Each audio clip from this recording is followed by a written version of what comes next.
মার্কিন president Donald ট্রাম্পের বিশেষ দূত সার্জিও গোরের ঢাকা সফর ঘিরে এরই মধ্যে তৈরি হয়েছে কূটনৈতিক আগ্রহ। 3 দিনের সফরে প্রধানমন্ত্রী তারেক রহমান ও পররাষ্ট্রমন্ত্রী খলিলুর রহমানের সঙ্গে বৈঠকের কথা রয়েছে তার।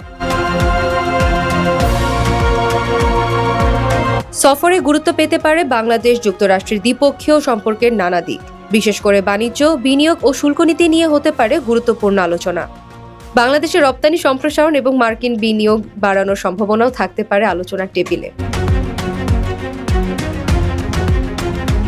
তবে সফরের গুরুত্ব শুধু অর্থনীতিতে সীমাবদ্ধ নয়। চীনের সঙ্গে বাংলাদেশের ঘনিষ্ঠ সম্পর্ক এবং ইন্দো প্যাসিফিক অঞ্চলে ঢাকার কৌশলগত অবস্থানও থাকতে পারে ওয়াশিংটনের বিশেষ নজরে। চীন ও যুক্তরাষ্ট্র দুই দেশের সঙ্গে ভারসাম্যপূর্ণ সম্পর্ক বজায় রাখার ক্ষেত্রে বাংলাদেশের অবস্থান কি সেটিও বুঝতে চাইবে ওয়াশিংটন। একই সঙ্গে এই সফর বাংলাদেশের জন্য নিজেদের অগ্রাধিকার ও পররাষ্ট্র নীতির অবস্থান যুক্তরাষ্ট্রের কাছে তুলে ধরার গুরুত্বপূর্ণ সুযোগ।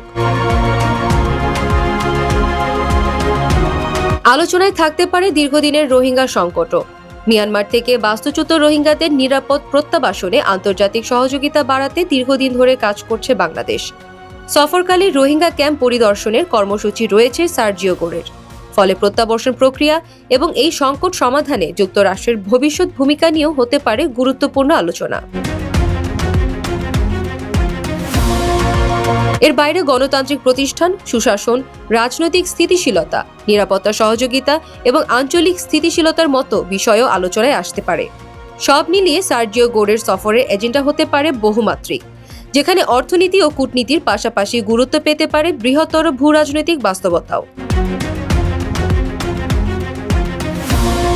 বাংলাদেশের সামনে এখন বড় চ্যালেঞ্জ। একদিকে যুক্তরাষ্ট্রের সঙ্গে বাণিজ্য ও কৌশলগত সম্পর্ক আরও গভীর করা, অন্যদিকে চীন সহ অন্যান্য অংশীদারের সঙ্গে সহযোগিতা বজায় রাখা। এই ভারসাম্য রক্ষায় ঢাকার পররাষ্ট্রনীতির অবস্থান কতটা স্পষ্ট সার্জিও গোরের সফরে তারও একটি গুরুত্বপূর্ণ ইঙ্গিত মিলতে পারে। তাই এই সফরকে শুধু নিয়মিত কূটনৈতিক সফর হিসেবে দেখছেন না বিশ্লেষকেরা।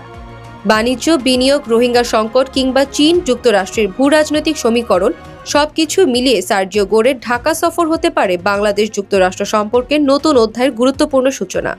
এখন দেখার বিষয়, সফর শেষে দুই দেশের সম্পর্কের ভবিষ্যৎ গতিপথ নিয়ে কী বার্তা আসে ঢাকা ও ওয়াশিংটনের পক্ষ থেকে।